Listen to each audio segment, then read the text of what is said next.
he is the type of person that has a magic connection with people. He's ever evolving. His pull and his aura kind of drags you in. Bonjour, my name is Pedro Winter, and I'm from Headbanger Records in Paris. I know Busy P quite well, you know, he's half of me. These are Busy P's shoes. This is Busy P's sock. Here is Busy P in his bathtub in France. This is Busy P in 1998, and again in 1997. Here is Busy P with his skateboard, his disco ball. Here he is flyering the city of Paris promoting his DJ nights. I started my parties in the back room of David Guetta's most famous club in Paris. Here is Daft Tracks, where Busy P met Daft Punk. And this is the story of what happens when a man burdened by saying no finally says yes. Yeah, sometimes a we can change your life. This is Busy P Says We. And this is Busy P being busy at Coachella. Bon, vous êtes prêts? Bonjour! A track is in the house. Pourquoi il t'est pas appelé? So, where is it? Which tent is it? You're good? We need to get stickers in our pocket to bring friends, you know? Quand t'as fini ça, tu l'amènes dans le bureau là, s'il te plaît.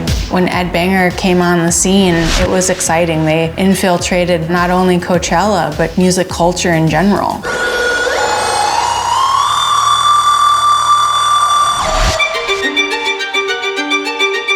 Here is Headbanger Records.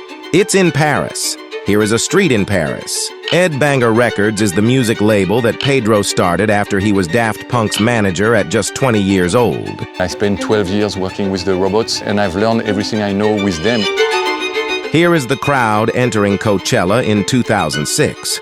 They are unaware of what they are about to witness in the Sahara tent. Daft Punk really wanted to focus on their own career, own music. So my job, mostly during those 12 years, was to say no to everybody and everything. But to get to this took a lot more than cool helmets and hard drives. It even took more than persistence, more than passion. What it took was magic. You can't control magic, you know. You can control the work, you can control, you know, the budget, you can bring as much people as you want. Magic, you know, is something in the air. Magic is, you know, something that goes, you know, with the environment, with the dust and the sun and the wind, and of course the heart beating of the people in the crowd, you know. At the same time that Busy P was busy saying no, the staff at Coachella were busy themselves. I was a one-woman box office operation. I sent and administered all the offers. I did the guest list for Coachella, which is insane. It was that time of the year where they needed to start locking in bands to perform at the upcoming festival. With Coachella still being relatively new on the scene, getting artists to say yes was not always easy. We would kind of roll the dice and think like, well, you know, let's give this one a shot. This is a stack of mail. This is a copy machine. This is a fax machine. And this is the email that was sent by Coachella to Daft Punk's agent in 2006, hoping they would consider performing after a 10-year hiatus. This is the offer we sent for Daft Punk. As you can see, it is a one-page offer. And after we sent this offer, they had 30 days to let us know if they wanted to come and play the show.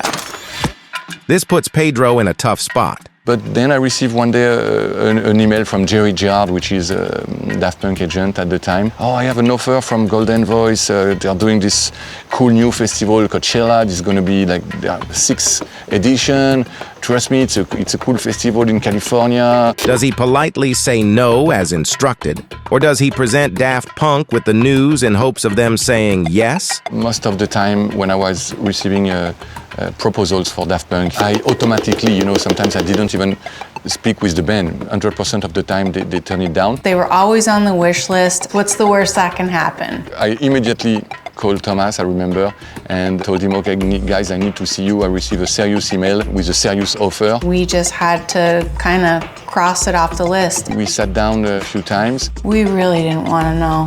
We really wanted this one to happen. Paul had been trying for a long time to get them to play. And one day Paul said, you know what, I don't think they're gonna play. And then they called me back. Let's reply.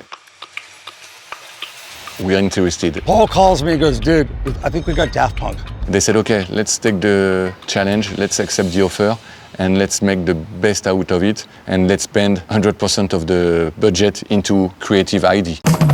With Daft Punk finally having said we, the team challenged themselves with the task of creating a live show that had never been done before by an electronic artist. They came up with this amazing idea of the pyramid. It was so amazing, and it was like, holy shit. I know that there was going to be aggressive production. Our production manager, Wiley Daly, he would set it up pretty crazy in there. I guess I'm the mayor of the Sahara tent. People ask me where they got the design from. This is Wiley Daly, etc., etc. There have been many origin stories about how Daft Punk came up with the pyramid concept. And here's another one of them. The US dollar, the ugliest currency in the world. There's the pyramid, there's the top, and there you go. That's what I tell people. You know, as a joke, because I don't know if that's where they got it from. We will never truly know, but what we do know is It was a real artistic challenge. They took a risk, you know, to bring this band back in the desert.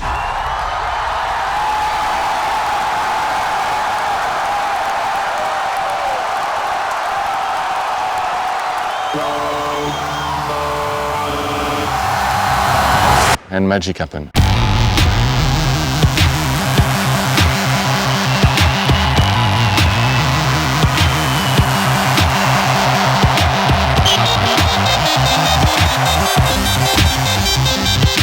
Daft Punk was one of those things that nobody knew at all what was going to become. Nobody knew how amazing it was going to be. And people showed up and lost their minds.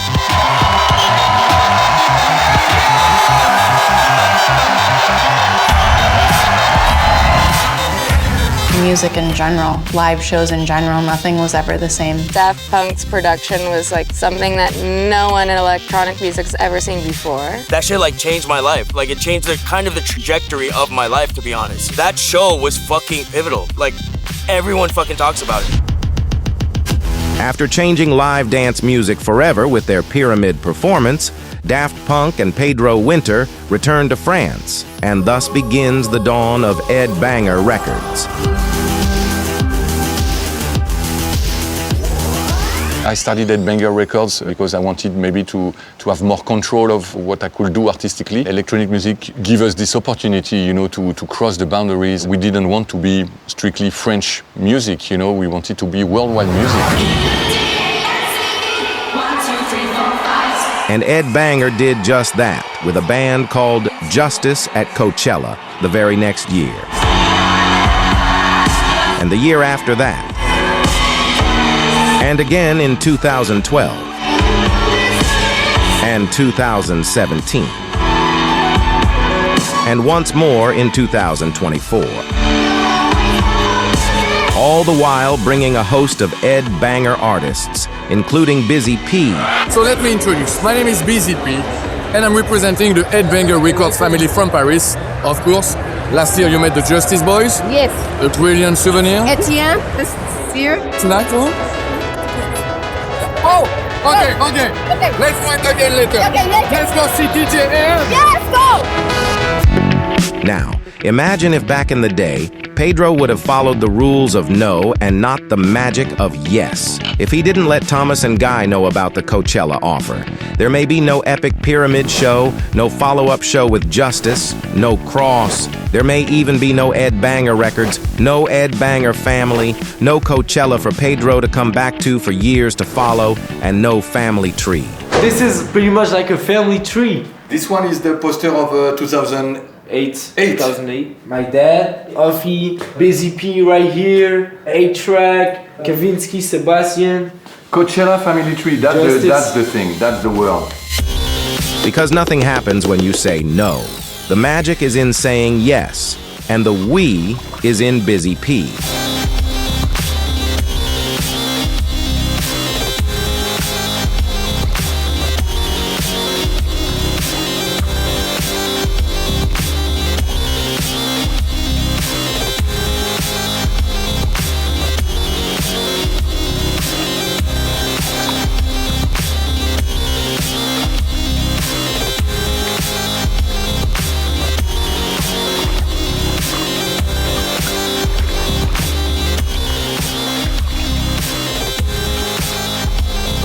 Cut, my friends.